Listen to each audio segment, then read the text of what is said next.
ಸ್ವಾತಂತ್ರ್ಯ ಕಾಲದಿಂದಲೂ ಭಾರತಕ್ಕೂ ಮಾರಿಷಸ್ಗೂ ನಂಟು. ಮಾರಿಷಸ್ ಆಫ್ರಿಕಾದ ಕಡಲ ಕಿನಾರೆಗೆ ಹೊಂದಿಕೊಂಡಿರುವ ದ್ವೀಪರಾಷ್ಟ್ರ. ಹಿಂದೂ ಮಹಾಸಾಗರದ ನೈಋತ್ಯಕ್ಕಿದೆ. ಈ ದೇಶಕ್ಕೂ ಭಾರತಕ್ಕೂ ಒಂದು ರೀತಿ ಅವಿನಾಭಾವ ನಂಟಿದೆ. ಅದು ಬ್ರಿಟಿಷರ ಕಾಲದಿಂದ ಇಲ್ಲಿಯವರೆಗೂ. 18ನೇ ಶತಮಾನದ ಆರಂಭದಲ್ಲಿ ಫ್ರೆಂಚ್ ವಸಾಹತುಶಾಹಿ ಅವಧಿಯಲ್ಲಿ ಭಾರತೀಯರು ಮೊದಲು ಮಾರಿಷಸ್ಗೆ ಆಗಮಿಸಿದ್ದರು. 1834ರಲ್ಲಿ ಪ್ರಾರಂಭವಾದ ಬ್ರಿಟಿಷ್ ವಸಾಹತುಶಾಹಿ ಅವಧಿಯಲ್ಲಿ ಭಾರತೀಯ ವಲಸೆಯ ಅತಿದೊಡ್ಡ ಅಲೆಯು ಸಂಭವಿಸಿತು. ಗುಲಾಮಗಿರಿಯನ್ನು ನಿರ್ಮೂಲನೆ ಮಾಡಿದ ನಂತರ ಬ್ರಿಟಿಷರು ಕಬ್ಬಿನ ತೋಟಗಳಲ್ಲಿ ಕೆಲಸ ಮಾಡಲು ಭಾರತೀಯ ಕಾರ್ಮಿಕರನ್ನು ಒಪ್ಪಂದ ಕಾರ್ಮಿಕ ವ್ಯವಸ್ಥೆಯಡಿ ಈ ದೇಶಕ್ಕೆ ಕರೆತಂದರು. ಈ ಅವಧಿಯಲ್ಲಿ 4,50,000 ಭಾರತೀಯರು ಮಾರಿಷಸ್ಗೆ ಆಗಮಿಸಿದ್ದರು ಎನ್ನುತ್ತದೆ ಇತಿಹಾಸ.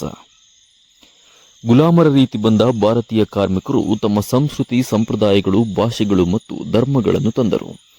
ಮಾರಿಷಸ್ ಸಮಾಜದ ಮೇಲೆ ಗಮನಾರ್ಹವಾಗಿ ಪ್ರಭಾವ ಬೀರಿದರು. ಅದರ ಪರಿಣಾಮವಾಗಿಯೇ ಹಿಂದೂ ಧರ್ಮ, ಇಸ್ಲಾಂ ಮತ್ತು ಭಾರತೀಯ ಭಾಷೆಗಳಾದ ಭೋಜ್ಪುರಿ, ತಮಿಳು ಮತ್ತು ಹಿಂದಿ ಮಾರಿಷಸ್ ಸಂಸ್ಕೃತಿಯ ಅವಿಭಾಜ್ಯ ಅಂಗಗಳಾಗಿವೆ.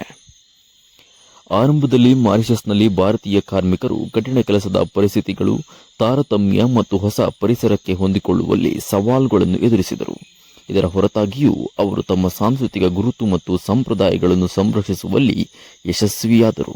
ಮಾರಿಷಸ್ನಲ್ಲಿರುವ ಭಾರತೀಯರು ದೇಶದ ರಾಜಕೀಯ ಭೂದೃಶ್ಯದಲ್ಲಿ ಮಹತ್ವದ ಪಾತ್ರವನ್ನು ವಹಿಸಲು ಪ್ರಾರಂಭಿಸಿದರು. ಮಣಿಲಾಲ್ ಡಾಕ್ಟರ್ ಮತ್ತು ಸಿವು ಸಗೂರ್, ರಾಮಗೂಲಂ ಮುಂತಾದ ನಾಯಕರು ಹೊರಹೊಮ್ಮಿದರು. ಭಾರತೀಯ ಸಮುದಾಯದ ಹಕ್ಕುಗಳು ಮತ್ತು ಕಲ್ಯಾಣಕ್ಕಾಗಿ ಪ್ರತಿಪಾದಿಸಿದರು. ಮಾರಿಷಸ್ನ ಸ್ವಾತಂತ್ರ್ಯಕ್ಕಾಗಿ ಭಾರತೀಯ ಸಮುದಾಯವು ಸಕ್ರಿಯವಾಗಿ ತೊಡಗಿಸಿಕೊಂಡಿತ್ತು. ಭಾರತೀಯ ಮೂಲದ ಪ್ರಮುಖ ನಾಯಕರಾದ ಸಿವು ಸಗೂರ್, ರಾಮಗೂಲಂ ಅವರು 1968ರಲ್ಲಿ ಸ್ವತಂತ್ರ ಮಾರಿಷಸ್ನ ಮೊದಲ ಪ್ರಧಾನಿಯಾದರು. ಭಾರತೀಯರು ಮಾರಿಷಸ್ ಆರ್ಥಿಕತೆಗೆ, ವಿಶೇಷವಾಗಿ ಕೃಷಿ, ವಾಣಿಜ್ಯ ಮತ್ತು ವ್ಯಾಪಾರದಲ್ಲಿ ಗಣನೀಯ ಕೊಡುಗೆಗಳನ್ನು ನೀಡಿದ್ದಾರೆ. ಅನೇಕ ಭಾರತೀಯರು ಕಾಲಾನಂತರದಲ್ಲಿ ಕಾರ್ಮಿಕರಿಂದ ಭೂಮಾಲೀಕರು ಮತ್ತು ಉದ್ಯಮಿಗಳಾಗಿ ಪರಿವರ್ತನೆಗೊಂಡರು.